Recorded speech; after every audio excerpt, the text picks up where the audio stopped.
ನಮಸ್ತೆ ಎಲ್ರಿಗೂ. ನಮ್ಮಮ್ಮ ನಾವು ಚಿಕ್ಕವರಿದ್ದಾಗ ಒಂದು ಕತೆ ಹೇಳ್ತಾಯಿದ್ರು. ಇವತ್ತು ಮಗಳಿಗೆ ಏನೋ ಹೇಳ್ಕೊಡ್ಬೇಕಾದ್ರೆ ಆ ಕತೆ ನೆನಪಾಯಿತು.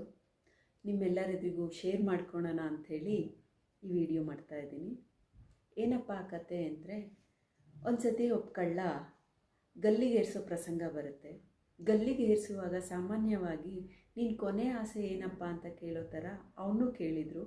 ಆಗ ಅವನು ಹೇಳ್ತಾನೆ, ನಮ್ಮಮ್ಮನ ನೋಡಬೇಕು ಅಂತ.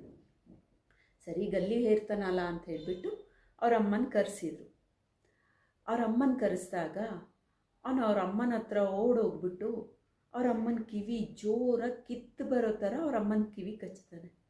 ಅಲ್ಲೇ ಇದ್ದ ಪೊಲೀಸ್ನವರು ಅವನು ಸೈಡಿಗೆ ಎಳೆದುಬಿಟ್ಟು, ಏನಪ್ಪ ನಿಮ್ಮಮ್ಮನ ನೋಡಬೇಕು ಅಂತ ಆಸೆ ಪಟ್ಟೆ ಅಂಥೇಳಿ ನಿಮ್ಮಮ್ಮನ ಕರೆಸಿದ್ರೆ ನೀನೇನು ನಿಮ್ಮಮ್ಮನ ಕಿವಿ ಕಚ್ತಾ ಇದೀಯಾ ಅಂತ ಕೇಳಿದಾಗ ಅವನು ಹೇಳ್ತಾನೆ, ನಾನು ಈಗ ಇಲ್ಲಿಗೆ ಬಂದು ನಿಂತಿರೋದಕ್ಕೆ ನಮ್ಮಮ್ಮನೇ ಕಾರಣ ಅಂತ. ಅದೇಗೆ?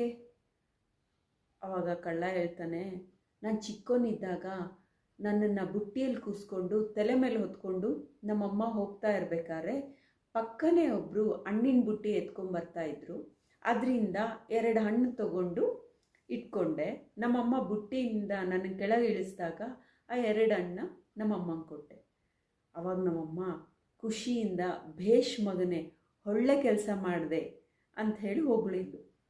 ಆಗ ನಾನು ಅಂದ್ಕೊಂಡೆ, ನಾನು ಈ ಥರ ಬೇರೆ ಕಡೆಯಿಂದ ಕದ್ದು ಕೊಟ್ಟರೆ ನಮ್ಮಮ್ಮ ನನ್ನನ್ನು ಹೊಗಳುತ್ತಾಳೆ, ನಮ್ಮಮ್ಮ ಖುಷಿ ಪಡ್ತಾಳೆ ಅಂತ ಹೇಳ್ಬಿಟ್ಟು ಚಿಕ್ಕ ಚಿಕ್ಕದಾಗೆ ಕಳ್ತನ ಮಾಡಿಬಿಟ್ಟು ಇವಾಗ ಇಲ್ಲಿಗೆ ಬಂದು ನಿಂತಿದ್ದೀನಿ ಅಂತ. ಅದಕ್ಕೆ ಹೇಳೋದು, ಯಾವುದೇ ಆಗಲಿ ಪ್ರಾರಂಭದಲ್ಲೇ ಮೊಟಕುಗೊಳಿಸ್ಬಿಡ್ಬೇಕು. ಅದಿಲ್ಲಿ ಆಗ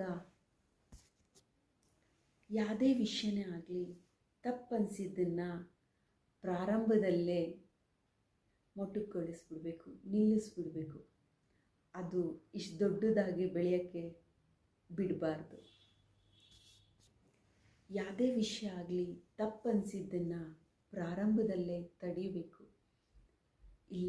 ತಡಿಲಿಲ್ಲ ಅಂದರೆ ದೊಡ್ಡದಾಗಿ ಬೆಳ್ಕೊಂಬಿಡುತ್ತೆ. ನಿಜ ಅಲ್ವಾ? ಯಾವುದೇ ವಿಷಯನೇ ಆಗಲಿ ತಪ್ಪನಿಸಿದ್ದನ್ನು ಪ್ರಾರಂಭದಲ್ಲೇ ತಡೆದು ಬಿಡಬೇಕು. ಅದು ದೊಡ್ಡದಾಗೋಕ್ಕೆ ಬಿಡಬಾರ್ದು. ನಿಜ ಅಲ್ವಾ? ವಿಷಯ ಆಗಲಿ ತಪ್ಪನಿಸಿದ್ದನ್ನು ಪ್ರಾರಂಭದಲ್ಲೇ ತಡಿಬೇಕು. ತಡಿಲಿಲ್ಲ ಅಂದರೆ ದೊಡ್ಡದಾಗಿ ಬೆಳ್ಕೊಂಬಿಡುತ್ತೆ.